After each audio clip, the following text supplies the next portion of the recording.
Hello, my name is Andrew Seltz, and I am the author, publisher, and editor of ebookmarketingsecrets.com. I'm also the author of the 7 Secrets of Profitable Ebooks. And I'm here with you today because I'm going to share the results from the self-publishing survey that I sent out to you over the last few days. Even if you didn't get a chance to take the survey, I think you'll find the results from the folks who did participate to be very interesting. It'll help you to understand a little bit better about what other folks just like you who are self-publishing, what they're struggling with. And also it was an opportunity for you to tell me what it is that you want from me to create to help you get through and improve the results you're getting with your self-publishing. Before we get started, I'm going to recommend a resource or two at the end of the video. Don't feel obligated in any way that you should run out and get these resources. I think they're good stuff. They've got some really valuable tips in them, but the stuff that I share with you today I think will give you some really good ideas to go ahead and get moving based on the results that I saw of the things that you all are struggling with in your ebook publishing. So, without further ado, let's jump over to the computer, and I'm going to share with you the results from the survey, and then I've got a nice little treat for you that I think is going to be helpful and give you some good ideas for ways to improve your self-publishing work and get better results for your self-publishing projects. So, off to the computer.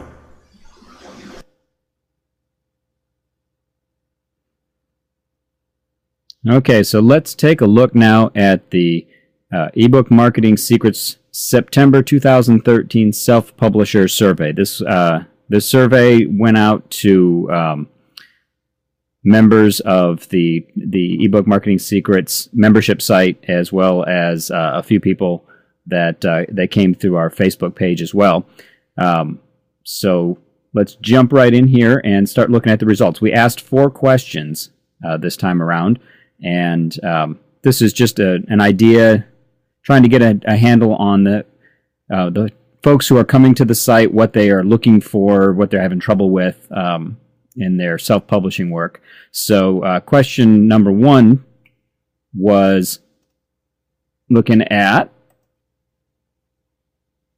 the topics that people want covered as far as new training materials, new resources on the website. And I asked, gave 4 options for this. The 4 options were help with fiction writing strategies for people who are trying to struggle to get their fiction books done. Nonfiction writing strategies, same thing for folks who are doing nonfiction work, of course. Then we're also looking at publishing formatting problems, technical issues. Early on, it was a really complicated thing to do publishing like this because working with different formats for ebooks, getting Kindle books ready in the early days, formatting exe files and all the different manner of things that were available could be pretty problematic. And the last thing was marketing and promotional strategies. As you can see here, 57% said it's marketing and promotion where the problems are coming. It's not the other 2 or the other 3. A few folks are still working through the writing issues, and formatting is surprisingly small. Only 14% of the people that responded are having problems with formatting. So it seems like getting the books together, some people are struggling a little bit, but most people seem to be making progress, and it's really getting noticed in the marketplace. That's where the real problems are starting. The next question I asked was the number of books that you've published. This one really surprised me. I was expecting a lot more people to say that they hadn't published anything yet, that they were going to be in that still writing phase. That's about a quarter of the responders. So there are quite a few of you out there who are still working on that first book, but a surprising number of you, almost 3/4 of you, have at least 1 book published, and there's a few folks in there that have more than 11, which is really surprising to me.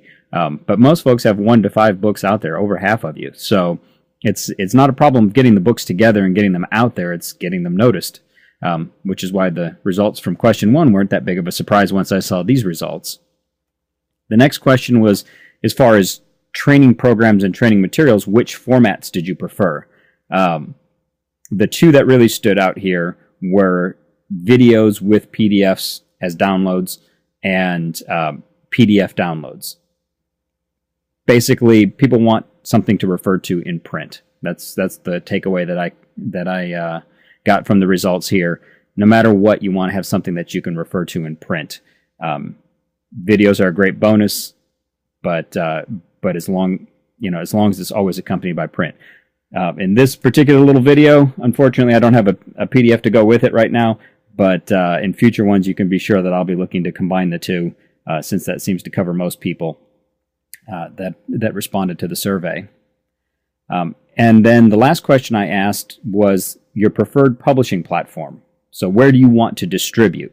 Because this is a pretty big deal. It has a huge impact on your overall results, as well as the way you structure your marketing and the sorts of messages you need to focus on projecting into your marketplace. And I was very pleased with the results here, because I asked, do people want to strictly publish on Kindle or iBook or Nook or any of the other established e-reader marketplaces? A lot of you want to do that. About 25% of you, just a little under, are looking to promote into those markets. And that's great, because you can access a huge audience through those marketplaces. And they have a very well-established marketplace where people are coming to look for content. So that's fantastic. There are some downsides to it. But another thing that a lot of people jumping into the ebook realm neglect or underestimate is the value of print-on-demand publishing, taking those same pieces of content you create for an ebook and creating print-on-demand resources out of them, as well as audiobooks. It's really easy to do audiobooks, and you can sell them all through a marketplace like Amazon. So, I was very, very pleased to see that 43% of people want to distribute everywhere, basically. They want to distribute their own PDF files directly. They want to be inside of established marketplaces, as well as print and audio. And all of those are very possible as a self-publisher. Not complicated to do, and I'm happy that people are interested in all of them, because I'm doing all of them, and I'd like to be able to put some training resources together to show you how to do all of them as well. So that's great news for me. So those were the results. I guess summing it all up, the bottom line is, if you take the averages of all the questions, I'm talking to people. This is hopefully this reflects you fairly well. You're probably a published author, either fiction or nonfiction. Very good chance of that. You are targeting digital, print, and audio. You want to publish in all of those platforms, and you want to sell in established marketplaces as well as directly. Your main struggle is getting noticed in the marketplace, and that's not a surprise, since there's a lot of people trying to jump into self-publishing now. So it's a pretty busy marketplace. And then when it comes to training resources, you're looking for text-based training PDF files, downloads backed up with video, or video backed up with PDF. But you're looking for that combination. So when I plan future things, that's what I'll do. Now, I want to make sure that everyone who responded to the survey has taken advantage of all of the resources that are already on the eBook Marketing Secrets membership site. This is in the free members area. It doesn't cost a penny to get at these resources. There are now 4 courses on the site on the members page, and if you just click to the top navigation on the right is the members homepage. You can sign in with your account. If you don't have an account, if you're seeing this video and you don't have an account, it's free to set up. Upper right-hand corner, there'll be a subscription box. You can just create your own account and jump right in and get this stuff instantly. There's a course that covers the 7 secrets of profitable ebooks. That was a course I put together a while back, but it's extremely relevant to planning out your projects. The next one is on speed writing. This is particularly focused on nonfiction, but there's still a lot of good information you can pull off of that, even if you're doing fiction.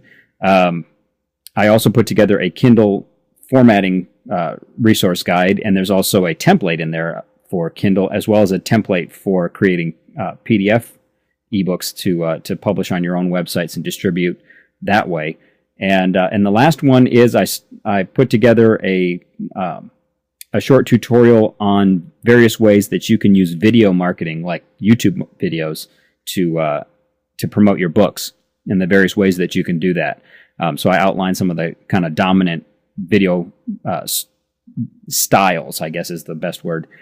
All of them very doable. Most of them very easy for anybody to do. I mean, if you have an iPhone, a simple camera, you can do pretty much any of them, and you don't have to be a video whiz. So if you haven't seen all 4 of those, make sure you check those out. Log in and check those out. And then I want to go ahead and jump ahead. So I want to make sure everyone remembers to take full advantage of the free resources online. And then I also want to leave you with a little bit of marketing training, because after all, you asked for it. You said that's the most important thing, is trying to find a way to get your marketing out there, get your book in front of people. And so I've decided to give you a little short tutorial of some strategies that I use with my own publishing, as well as with 2 authors that I'm working with. One is a well-established author through traditional print publications. She works with a traditional publishing house, and she's just about to drop her 5th book now, if memory serves right. I work with her on her blog, and I'm going to show you what I'm doing with her for her author blog. My wife is in the process of writing her first detective novel, and so she's still about halfway through the manuscript, so we've started doing a little bit of advance work. I'll show you how we're using the internet and a website to start to build an audience for her book before we're ready to really promote it. And then I have a nonfiction book that I published, and I want to show you a website that I put together to take advantage of all the different selling platforms that are available, and the way that I make sure and represent my book online. It's been working fairly well for me. So let's jump over to the web, and I can walk you through what's going on here. So first, actually, I want to start there. Let's go back to Christy's website. Christy English is a writer of historical romance novels. She's also doing now what's called Regency romances, where she's redoing Shakespeare stories and telling those stories within the context of a romance novel.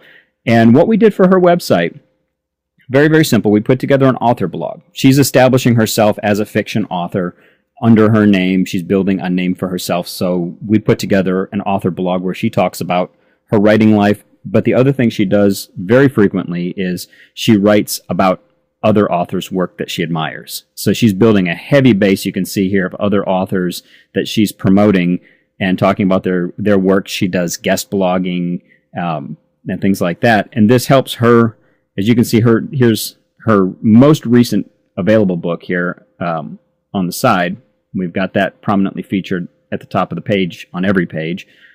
And then she's writing about both topics relevant to people who are interested in this genre. So she goes and travels and finds pictures of English gardens and castles and things like that. All things that would appeal to the lovers of this sort of material, as well as other books by other authors. So she's constantly out there circulating with other authors and cross-connecting her audience with theirs and theirs with her. And then something we've just recently started doing, we don't do any kind of incentives at all, but we just stuck this over on the side here. I'm not sure if I can get this scrolled over, but you can see over on the side here, we've got a simple lead capture page, an email capture page, offering nothing more than regular updates from Christy, which are pre-programmed automated emails each week that show the most recent blog post. So it basically just gives a title and a teaser to her most recent blog post and emails it every Friday.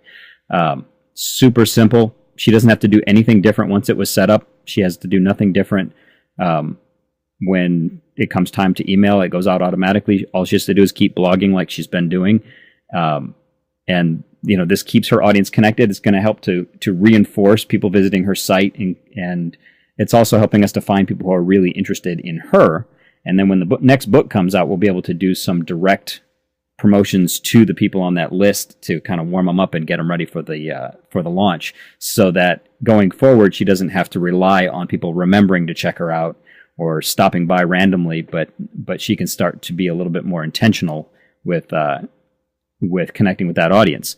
These are real easy to do. This is just a WordPress blog. We found a nice theme she likes. Super simple to set up. She is not a techie at all, and she manages this blog probably about 90%, 95% by herself. And I come in occasionally and make some changes when we have to actually touch code or do something like integrate in email marketing program. She does the text. I do all the setup, but I don't spend more than probably a day or two a year on her site doing updates. I don't even know if I spend that much time. So it's fairly easy to run once it's set up. She set it up on her own domain name. So she's got hosting and her own domain name for this. And, it's been a great resource for her to connect with audience as well as connecting with other authors who can promote her book and recommend her book when the time comes and find reviewers and things like that. So it's a fantastic resource. And of course, she's got this linked to her Facebook pages and to her Twitter account and other places as well. So the next one I want to look at is my wife's blog. We just set this up about a week ago. So this is fairly fresh. We don't have the email marketing stuff plugged in just yet. But this site is focused on my wife's primary topic. So if you're writing fiction, but you don't have a whole lot to show yet, and you're trying to do self-publishing, this is a great way to sort of in advance build up an audience. What my wife found was she was doing a ton of research on the details. She's writing a period detective story, classic detective fiction, taking place in the 1930s. And she's planning out a whole series of books based on a character she's developing. And it's going really well. She's developing this real deep understanding of that world and cars and clothing and houses, and transportation, and all the different things she has to learn about in order to learn the details that she needs to include in her story. And so we created a short blog called Discrete Inquiry, where we basically investigate the literature of that time as well as some of the details like the hairstyles. My wife writes about what she considers the deadly sins of mystery authors, the things that the worst authors do and the best authors never do. She also did some research into guns and wrote about a gun she discovered when she was looking for a gun to use in her story. So she's taking all of this research that she's done, posting up blog passages about them, and finding an audience who's interested in the